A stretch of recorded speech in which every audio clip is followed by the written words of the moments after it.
Sir आज आज आपने धाराशिव में दौरा किया है, क्या कहेंगे? क्या यहाँ के काम काज कैसा है? मुलाकात दी आपने अल्पसंख्यक ऑफिस को? आज धाराशिव उस्मानाबाद में मेरा दौरा था। मौलाना आज़ाद अल्पसंख्यक आर्थिक विकास महामंडल के लेकर। इस दौरे का वजह ये था कि कुछ कंप्लेंट थी लोगों की कि फंड हमारे पास आ नहीं रहा है, लोगों की क्या तकलीफ है। तो एक लोगों के साथ एक इंटरेक्शन था, उनके साथ बैठ के बात हुई कि महामंडल की तरफ से हम गवर्नमेंट की तरफ से लोगों के लिए और क्या क्या लाभ ला सकते हैं। तो आज हमने लोगों को उनकी तकलीफ़ें जानी, उनकी समस्या जानी और उनका सोल्यूशन भी निकालने की हम कोशिश कर रहे हैं। अभी इस महामंडल में पिछले 8 साल से कोई डायरेक्टर नहीं था, अब बॉडी आई हुई है। कुछ गुफप कुछ चीज़ें हमारे यहाँ से भी है, कुछ गलतियाँ हमारे तरफ से भी, उसको हम सुधारने की कोशिश कर रहे हैं। आप देखेंगे रिकॉर्ड फाइल हमने सेंक्शन किए, 2000 फाइल हमने सेंक्शन किए पिछले 6 महीने के अंदर। मुसलमानों को किस तरीके की लोन अप्लाई करना चाहिए, क्या लेना चाहिए, उनको उस चीज़ का अवेयरनेस नहीं है। एजुकेशन लोन जो है वो महाराष्ट्र की सरकार तुरंत अप्रूवल देती है। लोग कहीं ना कहीं उनको नॉलेज नहीं होता है, वो सेंटर के फंड के लिए रुकते हैं। सेंटर का फंड जो है वो महाराष्ट्र की सरकार को 19% आता है और वो हम उन पे डिपेंड होते हैं। लेकिन एजुकेशन लोन जो है वो माननीय अजित दादा पवार ने फर्स्ट प्रायोरिटी में हमको क्लियर करने का है। और कहीं ना कहीं मुसलमान समाज काफ़ी पिछड़ा है, माली हालत उनकी ख़राब है। तो ये बिजनेस लोन जो सेंटर से आने में तकलीफ़ होती है, ये देखते हुए हमने अभी एक पिछले बोर्ड मीटिंग में एक ठहराव लाया था कि जो गौर गरीब है, जो काफ़ी छोटे व्यापारी है, जैसे भाजी पाला बेचने वाले, हाथ गाड़ी को ढकलने वाले, ऐसे व्यापारियों को हम इंस्टेंट 1 लाख रुपए का लोन लाने वाले हैं। और उनमें कागज पत्र भी सिर्फ उनका बैंक का चेक होगा, उस पर हम ये 1 लाख का लोन लाने वाले हैं। ये स्कीम बहुत जल्दी हम लॉन्च करने वाले हैं। अब इस पर थोड़ा सा हम देख रहे हैं कि किस तरीके से लोगों को उसमें फ़ायदा लाए। दूसरी एक हमारी स्कीम चलती थी जिसमें माल गुड्स व्हीकल, उस व्हीकल के अंदर पिछली बार हम उनकी प्रॉपर्टी का बोझा भी लेते थे और गाड़ी भी मॉर्गेज रखते थे। अभी हमने ये प्रस्ताव लाया है कि ऐसे लोन के लिए दूसरे बैंक जो है सिर्फ व्हीकल पे लोन लेते हैं और प्रॉपर्टी का बोझा नहीं लेते। तो उसी तरह से उसी आधार पे हम मौलाना आज़ाद विकास महामंडल पे बिना कोई प्रॉपर्टी मॉर्गेज रखे हुए व्हीकल पे लोन देने जा रहे हैं। आपने महाराष्ट्र में पूरे दौरा हुआ है, क्या क्या क्या वहाँ की परिस्थिति है पूरी महाराष्ट्र में? आप अल्पसंख्यक के ऑफिस के जाके आए हैं, क्या क्या बताएंगे आप? मेरा दौरा जो है इस वक्त मराठवाड़ा से है। औरंगाबाद जो संभाजी नगर है इस वक्त, वहाँ से लेकर हिंगोली, परभनी, नांदेड़, इस तरफ हम आए हुए हैं। इसमें मुसलमानों को हमने कहीं अल्पसंख्यक समाज को देखे कि उनको कहीं ना कहीं उनको समझना होगा कि हमारी मांगे किस तरीके से हो। मेरे पास लगभग 350 एप्लीकेशन आए, डिमांड आए कौम की तरफ से, लोगों की तरफ से। लेकिन वो डिमांड अक्सर मैंने देखा है 350 में से मैक्सिमम डिमांड जो है वो डिमांड अभी मराठवाड़ा के दौरा में मैं संभाजी नगर, जो कि औरंगाबाद जो नाम था, वहाँ से हमने दौरा शुरू किए। हिंगोली गए, परभनी गए, नांदेड़ गए, लातूर गए और अभी आज उस्मानाबाद में। इसमें लगभग मुझे 350 लोगों के निवेदन मिले। बड़ी अफसोस की बात है, वो निवेदन अगर मैं देखने गया तो उस निवेदन में जो भी अल्पसंख्यक समाज ने निवेदन दिया है, वो निवेदन कब्रिस्तान की कंपाउंड वॉल पे था, वो निवेदन मस्जिद की छत पे था, वो निवेदन जाके कहीं ना कहीं शादी खाना पे था।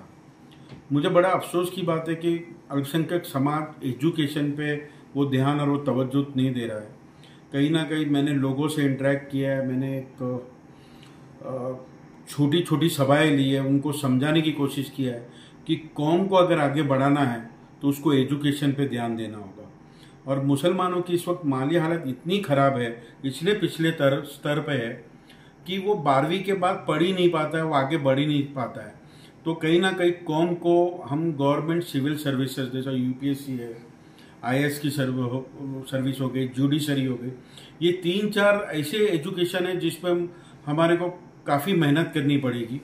हमारे बच्चे ये सर्विसेज से दूर भागते हैं, ऐसा नहीं है उनमें पोटेंशियल नहीं है, उनमें काफ़ी पोटेंशियल है, लेकिन समाज को कहीं ना कहीं उसकी नॉलेज नहीं है, उसके बारे में कोई बताया नहीं जाता है। समाज आकर मौलाना आज़ाद यही हमारा हक है यहाँ तक ही सीमित रहता है।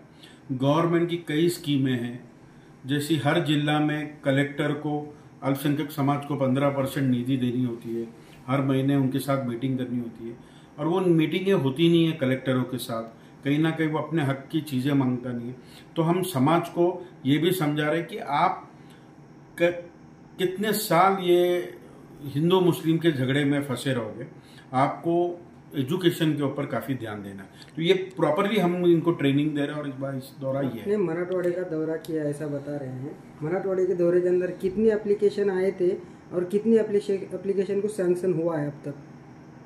नहीं, मराठवाड़े का पूरी तरह से तो अब डेटा पूछ रहे हो तो हर जिले का अलग अलग है। आप देखेंगे संभाजी नगर में लगभग 1980 के आसपास की एप्लीकेशन है, उसमें हमने 1500 को उनको लोन सेंक्शन किया है। उसी तरह से अभी उस्मानाबाद का लगभग समझो 350 की एप्लीकेशन है, उनमें से भी हमने 250-300 के आसपास के, एक रफली फिगर बता रहा हूँ आपको, लोन हमने उस पर मंजूर किया है। काफ़ी लोगों के लोन सेंक्शन हुए हैं, बोझा चढ़ा है, लेकिन उनको पैसे नहीं मिले हैं। इसमें दो बात है। इसमें पहली बात तो ये है कि ये जो पैसे जो है वो सेंट्रल गवर्नमेंट से आते हैं, और सेंट्रल गवर्नमेंट थोड़ा उसको रिलीज करने में डिले कर रही है। डिले करने का ये वजह है कि मुसलमानों का नॉन परफॉर्मिंग एनपी बहुत ज़्यादा बढ़ गया है, उस चीज़ों को लेकर, लोन रीपेमेंट को लेकर एनपी है, तो एनपी को थोड़ा हमको क्लियर करना पड़ेगा।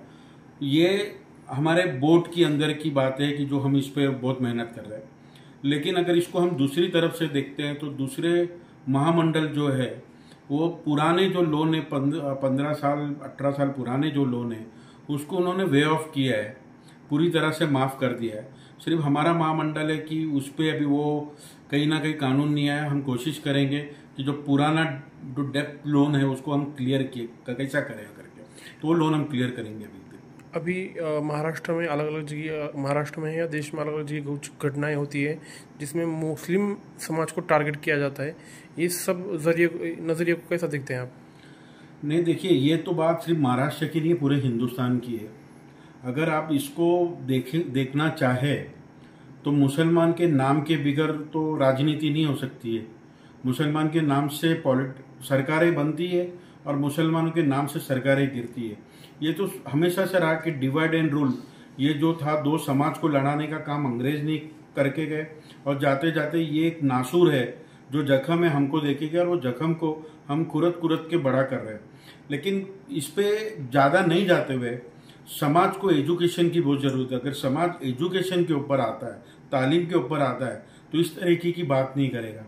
तो मुसलमान समाज को यही देखना है कि कौन उनको टारगेट कर रहा है, क्या कर रहा है, उस पर बात ना करते हुए वो एजुकेशन पे बात करें। मुस्लिम समाज का जो उर्दू के लिहाज से कुछ ये है, लेकिन उर्दू अभी स्कूल भी बंद हो रहे हैं काफ़ी सारे, उसको आप कैसे देखते हैं? नहीं, उर्दू स्कूलों का भी ऐसा एकदम हर चीज़ के दो पहलुओं पे अपन बात करना चाहिए। उर्दू का ऐसा है कि उर्दू पढ़ाने के लिए मुसलमान समाज भी कहीं ना कहीं वो चाहते हैं कि हमारे बच्चे हाईटेक मॉडर्न स्टडीज़ पढ़े। मॉडर्न स्टडीज़ पढ़ने के लिए वो उर्दू क्लासेस को कम जा रहे हैं। तो इसमें हमने पिछली बार मैंने माननीय अजीत दादा पवार साहब से और शिक्षण मंत्री के साथ हमने एक डेलीगेशन लेके गए थे। डेलीगेशन में हमने ये प्रस्ताव रखा था कि मुसलमानों को अरबी पढ़ना बहुत कंपलसरी है, बिना अरबी पढ़े हुए इस्लाम नहीं कंप्लीट हो सकता है। तो कुछ बच्चे मदरसा में जाते हैं, तो हमने गवर्नमेंट से यही कहा कि उर्दू मीडियम में एक क्लास जो है वो अरबिक की कंपलसरी करें। लेकिन इसमें यह हुआ कि अरबिक जो है वो फॉरेन लैंग्वेज है, तो उसको कंपलसरी नहीं कर सकते। तो फिर हमने गवर्नमेंट से फिर कहा कि आप फ्रांस लैंग्वेज ये सारी पढ़ाते हैं ऑप्शनल लैंग्वेज में, तो उर्दू को भी ऑप्शनल, अरबिक को भी ऑप्शनल लीजिए। तो ऑटोमेटिकली क्या होगा कि उर्दू के बच्चे वो अरबी पढ़ने के लिए उनको थोड़े से बढ़ जाएंगे, बच्चे संख्या बढ़ जाएगी उनकी। अभी महाराष्ट्र में जितने मदरसे हैं उनको एक अलग नज़रिए से देखा जा रहा है कि वहाँ पर आतंकवादी पैदा किए जाते हैं, वहाँ पर उनको वही तालीम दी जाती है। आप ये नज़रिए को कैसे देखेंगे? नहीं, ये मेरे पार्टी राष्ट्रवादी कांग्रेस पार्टी अजीत दादा की विचारधारा इस तरह का नहीं है।